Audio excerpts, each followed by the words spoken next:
Hello, everyone. Welcome to a special edition of the Kaiju Kingdom podcast. We are your hosts, Jessica. and I am Chris Eaton. And this is. I didn't have the soundbite ready, but as Kyle used to play on the Kaiju Cast, run that. This is a special news bulletin. This is a special report from Monster Zero. Jessica, this is as a last second episode as ever that we've ever done.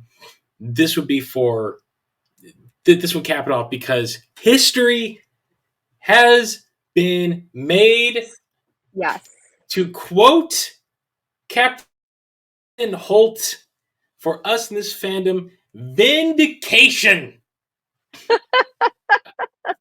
Less than Very 4 true. hours ago, as we were recording this, the Academy Awards, I think it's the 92nd Academy Awards, wrapped up.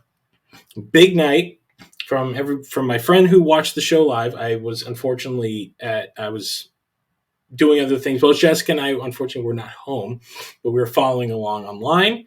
But my buddy just kept sending me text after text and literally called me, held up the phone to the screen, and showed me Arnold Schwarzenegger, of all people, reading off, and the Oscar goes to Godzilla. And Godzilla. I lost my mind.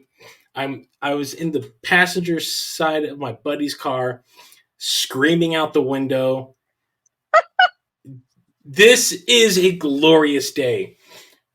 Jessica, did you, in your wildest dreams, ever see the day that Godzilla, any sort of Godzilla thing, would win an Oscar? You know, when I was younger, I did believe that it could win for some sort of effects, but maybe CGI. Mm-hmm. Like as the years in technology progressed, and we have the Japanese films and we have the American films. However, see it actually win is one, because like in your mind, it's one or should be nominated, but seeing it actually winning was really, really historic. I know we are actually very enthusiastic for those who are watching live. It's just that it's past midnight, and Chris was at a Transformers con, which was like almost sold out. He said he barely got in, and today is actually my mother's birthday, so I was with my mommy all day, and I had driven like 45 miles to see an Asian comics exhibit and came back and everything. So we're all exhausted, but this did give us a second, if not third wind. We were alive. Say people are very confident and said that they definitely saw this day coming, and I think they're not wrong. But also a part of us respect the Academy Awards very much, but we also understand how certain things are seen or optically. So like I knew it could win. Also, I thought they were all strong contenders. I would say in the category. Yes, but I would say that it's major competition over anything else. It is. The creator. However, creator. Yes, I was going to say the creator. Yeah. The reason why I think this one did win is more than anything, regardless of whether you saw any flaws in the visual effects. I don't know if people did. They had a very tight team of people working on the budget that they're working with, and was able to do this. So I feel like that on its own is award worthy, because that's why it's difficult to do for the product that they were given. 100%, absolutely. So less than a month ago, about 3 weeks ago, it was about coming close to a month, we saw the nominations. We saw that joyous video of Yamazaki and his team. Yeah. At like 9:30 at night from their office as the Oscars are being read live. By the way, for those who don't know, they read them live here in LA, but they do it at like 5 in the morning. It's the most bonkers. Actually, it's a ceremony before the ceremony. Like everyone dresses up for this thing. Yes.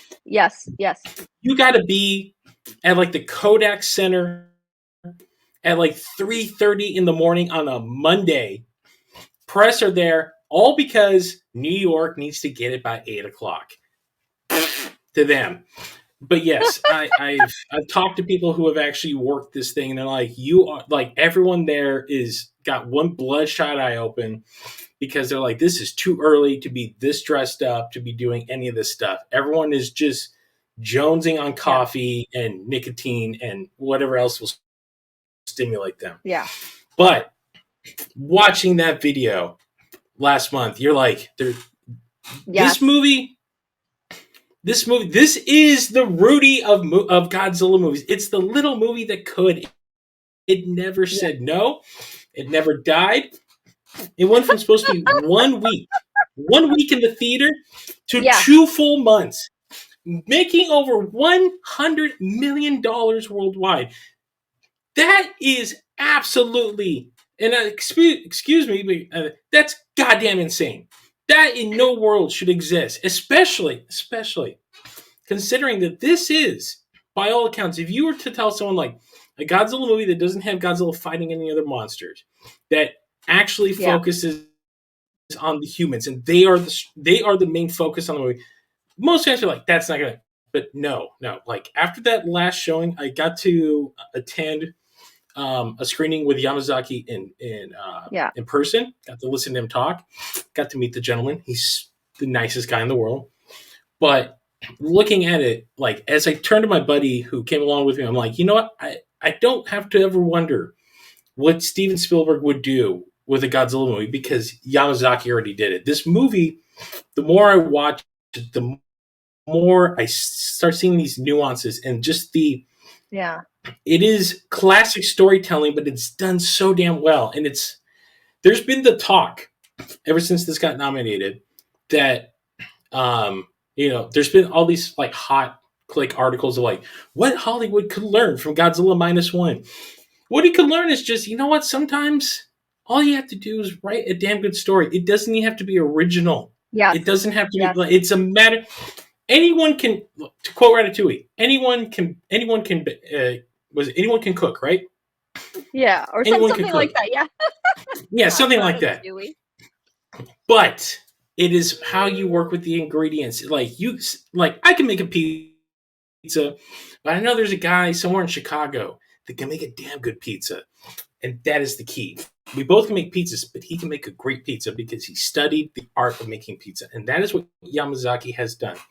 Took a Godzilla movie, made you care about these characters more than anything, to the point that like when they finally defeat Godzilla, you're actually like, my God, they did it. They actually did it. Yeah. Like I never thought I would see the day where it's like I truly care. Like he made a melodrama that happened to have a giant monster in it, which is insane. Yes.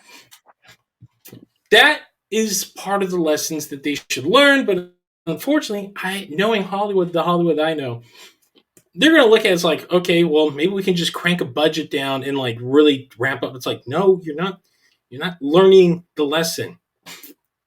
Before we go on, to quote the great Roger Ebert, on his commentary track on a little movie called Dark City, a movie I love to death, Alex Proyas, if you've never seen it, go see it. It's one of Kiefer Sutherland's finest performances. But in this movie, Alex Proyas uses both a combination of miniatures and CG to create this ever-shifting world. And Roger Ebert, at one point, he's talking about this. He's like, here's where Alex Proyas truly, he's the one director right now. This is 1999, 98. He's like, this is the one director that truly understands how to properly use special effects.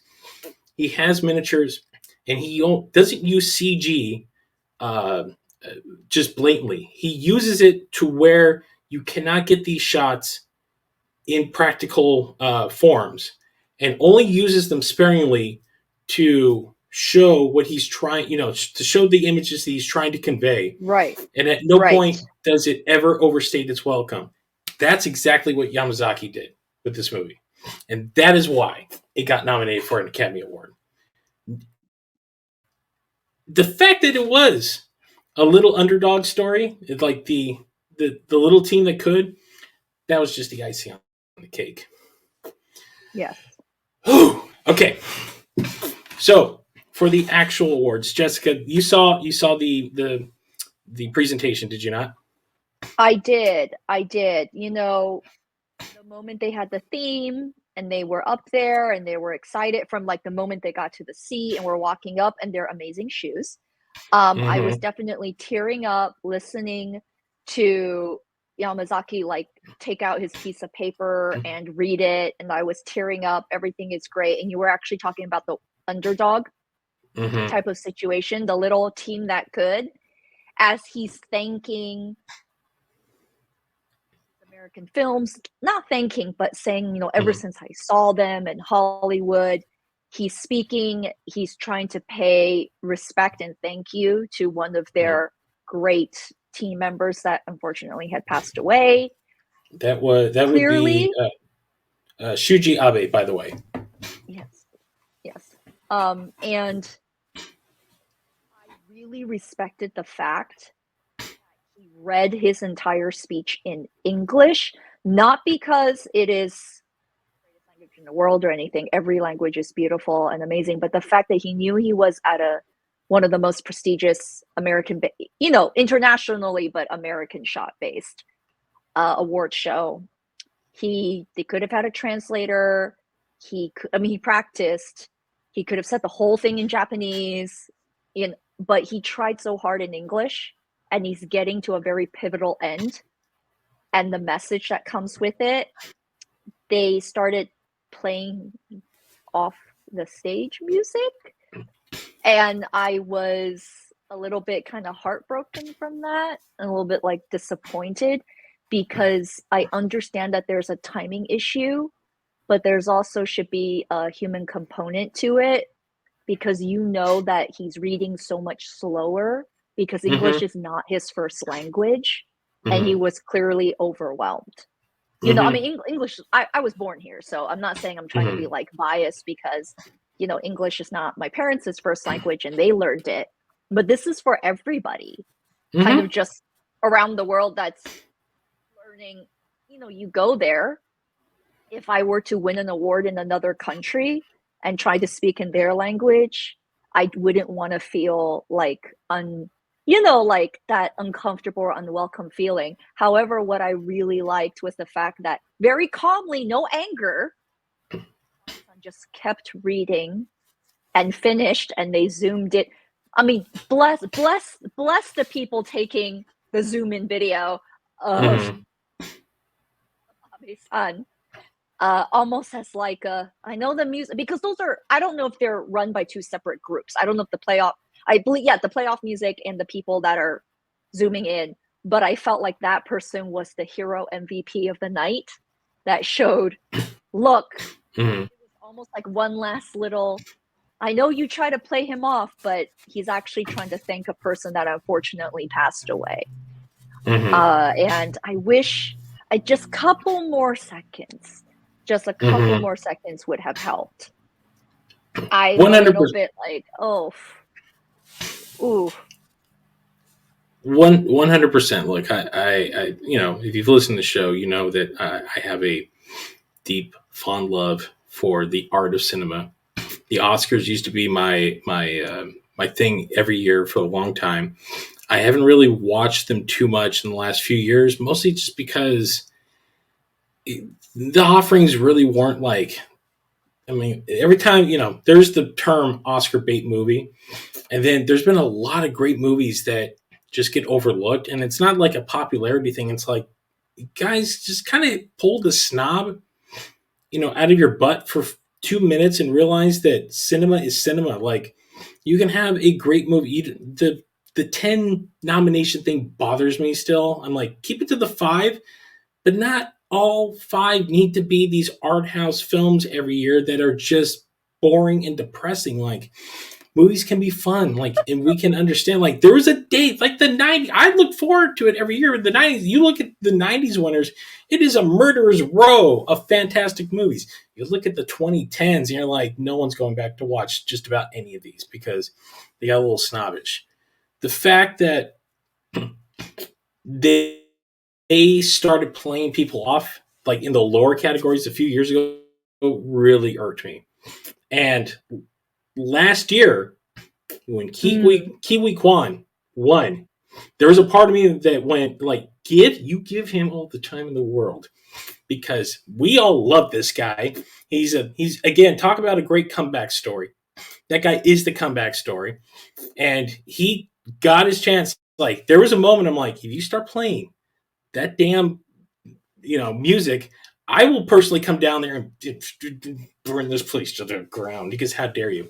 But they didn't. It's that element of like some of these people. Yes, you give them their moment. If they start rattling on about something that's not even related to the thing that they did, then by all means cut them off. But especially the lower category people, and I say lower like the technical category people, they get screwed every year. There's been a couple of years where I was watching. I'm like, they went up. One guy, there's like three guys or three people that work for like costuming. They're each getting an award, and they all get like 2 seconds, and they're like, "All right, move on." I'm like, "Look, the show runs 4.5 hours as it is anyway. It's never done on time. They always throw in a 3 hour show. Never happens because you always go back and do the thing that everyone hates is that you give the big names all the time in the world. I don't need to hear Amy Adams telling me how her daughter is her real hero because we know it's like you're just trying to score brownie points. Like you were a great performer. Like just thank your agent, thank your lawyer, thank your husband, and thank the director, and then move on to the next thing. Like we don't need to hear your life story because I want it. I want the costume people. I want all the people who don't get the screen time. Give them a little more because then if you really want to highlight the appreciation for these things because you're giving these people an award, just give them 2 damn minutes maximum. Like they can go short or long, but you give them that 2 minutes and then move on. And if you can tell clearly someone is struggling with something, just eye it a little bit. Just let it simmer for just let it slide for a few more minutes because I'm pretty sure whoever's Yeah. going to talk for their Yeah. best director, best picture winner is not. They're just going to say a bunch of mumbly BS anyway. So these are always the people that have the heartfelt things to say. Okay, they won. Arnold Schwarzenegger again. I cannot reiterate how surreal that was. Watching this man who I grew up nearly idolizing. I love Arnold Schwarzenegger to death. And Danny DeVito, who I love Danny DeVito. Yeah. I Danny absolutely love. DeVito. I love Danny DeVito as a director more than I love him as an actor, by the way. But watching those two like read off Godzilla Wing and then handing like Schwarzenegger, I Yes. think handed Yamazaki his Oscar. And you can kind of see Yamazaki like, oh my god, it's Arnold Schwarzenegger. Like, I'm this is Hollywood royalty right here. Like the man is a giant nerd. I listened to him talk about meeting Spielberg and just watching this 60-year-old man like light up like, oh my god, I met Spielberg. Like he was like a little kid. The acceptance speech was great. Unfortunately, none of the other people who won the award got to really say anything. So, real quick, I want to list off who the other winners were. So, it was Yamazaki, who, by the way, becomes the first director since Stanley Kubrick to to be a director to also win for the Visual Effects Award, meaning that they directed both the film and the visual effects in the movie. Kubrick won for 2001, I believe. 2000. Yeah, I think so. Yeah. Yes, I believe it's 2001 because everything was like practical, and he's just like, no, I'll do it. The other people were Kyoko Shibuya, Masaki Takahashi, and Tatsuji Nojima. I'm hoping I didn't butcher those names, but they were the other recipients of because the Oscars only allow 4 people to be named to receive that's the max statues that they give out. I found that out from listening to Kevin Smith's producer because you can have like 8 producers on a project, but they got to pick 4 because they're the only ones going to. That's how many statues they're going to make, and you guys figure out how to split them. So, so those 4 won for their entire visual effect. I think it's all 32 people on that team. It's a very small team.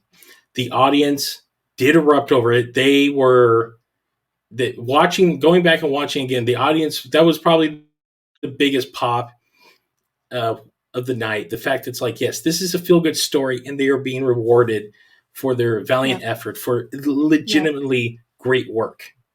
I said it in our review. I will hold the effects in Godzilla -1 to any big budget Hollywood movie.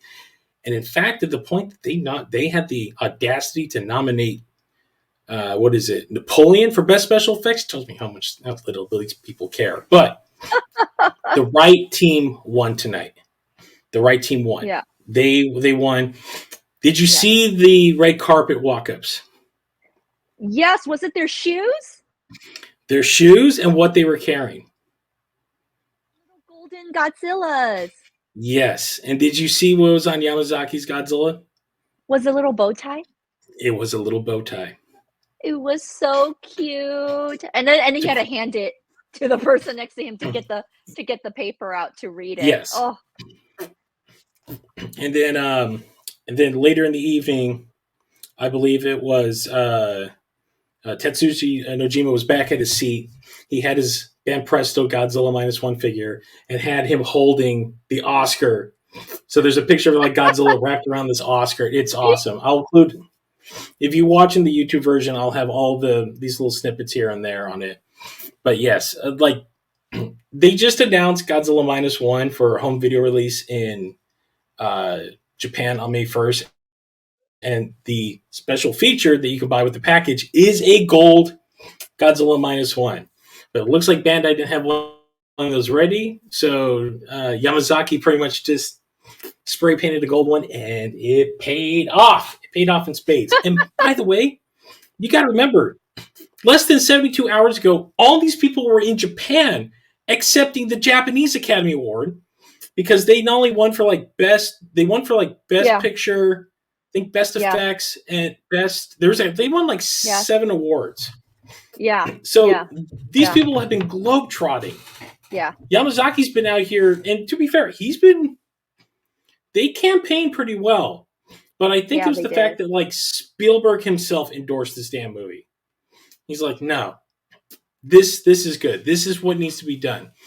There was a point where I'm like, after looking at the creator, I'm like, the creator does have a good, strong chance and a good like argument to win.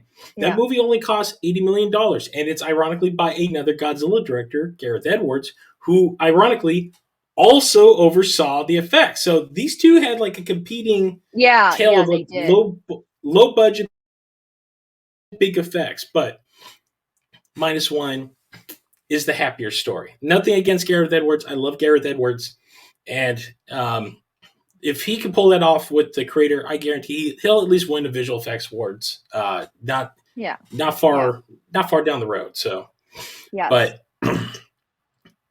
Jessica, you do realize this. It is the 70th anniversary of Godzilla. Not only do we have one movie out, there's another one coming out in 3 more weeks that I can't wait. Godzilla won an Oscar on his 70th birthday in the Year of the Dragon. His closest counterpart in the Zodiac series. It feels like, yes, the stars finally aligned on this one. And I would argue the world is a better place. For me, like I said, Yamazaki won. Hayao Miyazaki won his 2nd Oscar. One of my favorite directors in the world finally won his first Oscar. Wes Anderson finally got one for his short film, the Henry Sugar story, which it's on Netflix. It's like 40 minutes long. It's based on a Roald Dahl story. Visually stupendous. And then ironically, in the same theme, Oppenheimer pretty much won everything else. Robert Downey Jr. is now an Oscar winner. About damn time. As my friend George and I were talking, he's like, you know what? These kids, they only know Robert Downey Jr. from Iron Man. They weren't there with us for Chaplin. They weren't there for us for St. Elmo's Fire. They didn't watch Air America. Like, they didn't see that Robert Downey Jr. And so they're surprised when Robert Downey Jr. does like a dramatic, it's like, this is what this man was initially. He was a powerhouse, and he was just his own worst enemy. Otherwise, he would have had an Oscar 30 years ago already. So Yeah. kudos to him. Cillian Murphy is now an Oscar winner, which I think is long overdue. Christopher Damn Nolan now has an Oscar. And Steven Spielberg gave it to him, which was, as someone said on Twitter, this is every seventh grade high school film nerd's dream come true. Like watching Spielberg and Nolan like hand off like at the biggest award ceremony of the year. And then Oppenheimer took Best Picture, well deserved. And then my girl Emma Stone, she won for what was it? Poor Things. It's the Poor Poor Things. Things, yes, which I still haven't Yeah. watched. But I love Emma Stone to death, and she can play, as Kevin Smith said, she can play the Jaws from Shark, and I will watch it.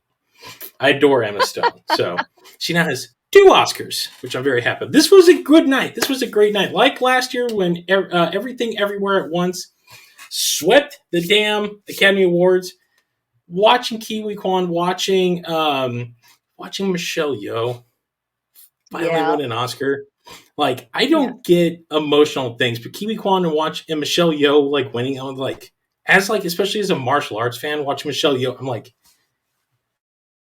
this is magical. Like, you're watching this one who pretty much beat everyone's ass from the 80s and 90s, and she's getting her award for a magical movie. Yes. And then watching Harrison Ford open the envelope and announce it, and then he and Kiwi Kwan just like hugging on stage. That was great. I didn't think that could be topped. It got topped this year for me because this is all magical. Yeah. I definitely think for Godzilla, I also feel like when a film is also so well loved and received at other awards shows around the world, like Everything Everywhere All at Once also swept all the other awards. Like you said, Godzilla -1 won the Japanese Film of the Year, like their Academy Awards. There's definitely something to be said about it, and it was no surprise that it won. Also, we don't want it to make an embarrassment of the Academy Award. People in charge if it didn't. I'm not saying it didn't deserve it. It definitely did. But also, it's like if the rest of the world freaking loved it and the Academy Awards didn't like it, there would have been some discussion. Yeah. Well, look, this is the same people that did not nominate Val Kilmer for Tombstone, which I still can't fathom to this day. And Crash that won in 2007. We still question why that movie won. But that being said, every year there's always strong contenders of like, this movie could have won, this movie could have won. Like we mentioned earlier, Creator could have easily won, but -1 you get, because that's the thing I kept telling people. I told people who were in Japan, I'm like, this is how they don't just look at the merit of the work. What is the story? Because Hollywood can't help but to be Hollywood, and they always want the good story in there. So if they know it'll be like a good story, they will most likely vote for that just for the idea. That's what campaigning is kind of about. So, and this was, they love a good underdog story. It's a foreign production, and you know what? It's a foreign movie that you never in a million years would have ever thought would have be presented in the same form as all these other movies. So I think that overall, but I'm not downplaying their work at all. That I've said it many times in the last few shows, that the effects in -1 are stupendous. They are on par with any Hollywood movie. Yeah, for the budget and the number of the people that they had. Yeah. Okay. Well, it is late. Is there any last words you want to say, Jessica, before we wrap this up? Congratulations to the entire team for Godzilla -1, and also to Toho and all the people that were like the predecessors that were able to keep the franchise alive. I wish I saw that Sonoe Nakajima-san wrote something, but I really wish her father, the 4 great ones, right, of the original, like Honda, all of. I wish they were able to see what they started with and how it's going now. Yeah. I think they would be very proud. They would be very proud. I think so too. I 100, absolutely 100%. Yeah. yes, I mean, we're 70 years in, so unfortunately, a lot Yeah. of people involved in those early movies have moved on to Valhalla, if you will. So, but this keeps it alive, and it's the fact that a Japanese Godzilla movie over like an American big budget one. That's the fact. The fact that one that is the punctuation mark on this beautiful night. So, oh yes, a good night for film lovers. And in 3 weeks, Jessica, 3 more weeks, we have another Yes. Godzilla movie coming out that, in as much as minus one, is now an Oscar film. And people are like, well, it's a great serious Godzilla movie. I am ready to turn around and watch visually what a 9-year-old would do with a $200 million budget, because that is also the Godzilla movie I want to see. Every little snippet Yeah. I see of Godzilla and Kong, just I am like, I can't wait for this. There was a moment in a TV spot, I posted it on our social media. Yes. It's that when Kong comes out of the ground, he's like moving around. Godzilla sees him and just tackles him over the pyramids of Giza, and I'm like, that just the screen will not take my money. Oh, Just take it all. that was not the shot. I thought you meant the part where he starts to ride him, like stand on top of his back, almost like a like a X-Men '97 when you saw Gambit stand on the back of Yes, Wolverine. yes, oh yes, that's exactly what came to my head too. By the way, it's like that's Gambit on top of Wolverine. Oh, just like I just turned 40 like 2 weeks ago, and already into my 40th year on this earth. The things that I love are bombarding me like a meteor hitting, Jupiter. Like, yeah, I'm just getting splattered left and right, but I can take it because I love it all. There's a new Godzilla movie. There's a new Ghostbusters movie the week before a Godzilla movie. I am ecstatic. I am over the moon. I got a new, Jessica knows me. She knows my weird, obscene fascination with tornadoes and my undying love for the cinema classic that is Twister. Oh, There's a that I sequel to Twister nicknamed the coming out. new movie Twinsters. I mean, that's what I called Yes. it. But Yes. But even that, I'm like, you know what? Damn it. You guys look like you did it. There's a new Planet of the Apes movie. This year is full of wonderful things. Like, I'm excited to be going to the movies again.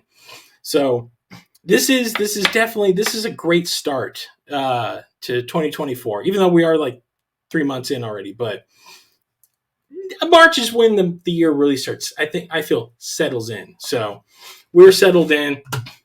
We live in the best timeline, not the darkest timeline. Godzilla is an Academy Award winner. I never thought I'd say those words in my entire life, but what a joyous day.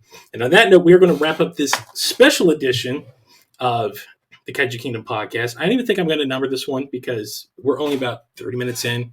I have a full episode coming later this week, if you're listening to this, where our special guest is Lenny Romero, where we talk about the 25th anniversary of Gamma 3. So you can hear Lenny and I wax on about the time we went to G-Fest and saw Gamma at the Egyptian, and us just pretty much just singing the praises of arguably the best, giant monster movie ever made. But I will say that -1 is nipping at its heels. So I think just give it another year or two. On that note, Jessica, where can the good people find more of us? You can find us almost anywhere podcasts can be downloaded and listened. We are on the Kaiju Kingdom podcast.com. We are also on Facebook, Instagram, social media. I was going to say like Twitter, everything, but definitely our Facebook is Chris keeps our social media alive. And also we are on YouTube for those who are watching us live or hearing us talking about. If you are watching this, that means we are on YouTube. Please subscribe to us and click like, and you have to notify the little bell button or else you won't know when new episodes go up on YouTube. Yes. So please do that, and thank you. Yes, we got a lot of stuff coming. I know I keep saying it, but in the past few weeks, I've gotten a lot of stuff up. I am working my way through the archives. So the archives are getting up. So yes, a lot of fun stuff coming this year to our YouTube channel. So just stay tuned. And on that note, that will do it for this special edition of the Kaiju Kingdom podcast, the Hooray for Hollywood edition. For myself and Jessica. Thanks for listening, guys. Thanks for watching. And we'll see you next time.